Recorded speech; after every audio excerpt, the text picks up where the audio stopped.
呢期節目係想話俾大家聽，癌症可能即將要俾攻克啦，但係從經濟嘅角度，話大家都要投半導體，但係我要話翻俾大家聽，呢個值唔值得投？我唔係醫生啊，我聲明啊，所以我先至講得模糊少少。喺美國一間上市公司 Moderna， 而家已經可以做得到抗癌嘅 mRNA 疫苗出嚟啦，嗰個成功率啊，好似話提高咗起碼50%以上，即係抗癌。哇！呢樣嘢犀利咯，我同你講，人類歷史一大突破。癌細胞始終係會被攻克嘅。點解呢個係一個好犀利嘅突破呢？係因為咧，如果我哋想針對一隻癌細胞去開發一個疫苗咧，個成本係好高嘅，高到飛起嘅。即係開發一隻疫苗咧，如果係覆蓋嘅人群可能會有幾億嘅、幾百萬嘅，咁就開發起上嚟咧，就個成本就攤落每一個人身上，就唔會話好貴。但係如果你係一個人患咗絕症，你要埋嗰張單又好大，即係可能我去到幾億人民幣先至可以開發到，反正就係一個天文數字啦。佢為咗你一個人開發一款疫苗，得唔得先 ？mRNA 疫苗優勢，疫苗分兩種，一種係滅活疫苗，一種係 mRNA 疫苗。即係佢都係帶住一份圖紙，然之後咧俾你身體嘅免疫細胞嗱，喂，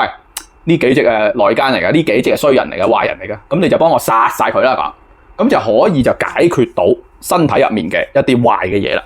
咁所以其實無論你係乜鬼疫苗咧，無非都係針對病毒、細菌，同埋而家係可以針對癌細胞。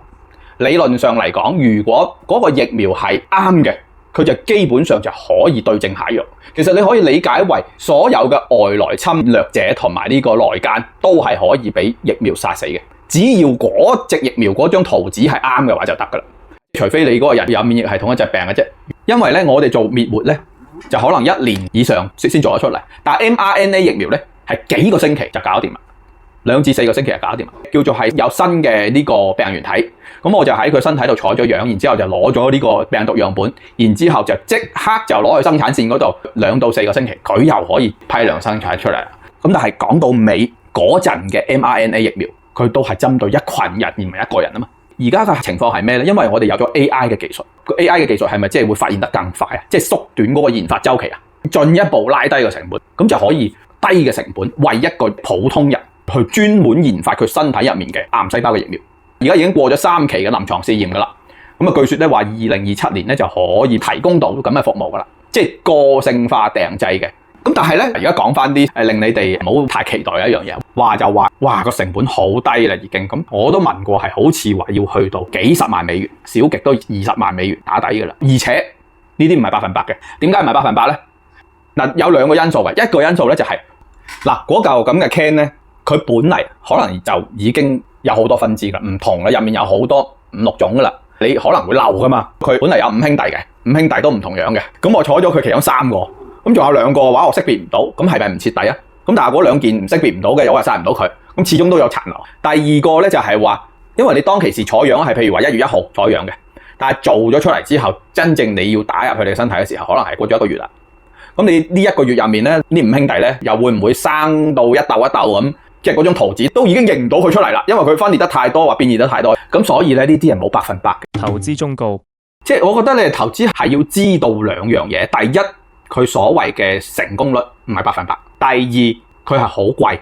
貴到唔係普通家庭可以承受啊，100多萬。100多萬可以醫 cancer， 我覺得好多點樣借到咩？點借到咩啊？係啊，我覺得其實唔算貴啦，講真。呢個話題咧，我係淺淺咁講下嘅啫。咁同埋咧就係做投資咧，你去買人哋嘅股票之前，你係咪先要了解一下呢樣嘢係點㗎？咁我呢期節目就係想話俾大家聽，佢係點嘅，明唔明啊？同埋咧，你唔係前言嘅人，我呢啲水皮嘢咧，只不過係我知道佢係大概係咁樣嘅原理。但係真正做投資嘅人咧，佢唔單止需要知道佢係咩原理，佢仲要知道佢本嚟嘅巧妙。呢啲唔係行內嘅人可能唔知嘅，就好似我哋成日都玩 AI 嘅時候。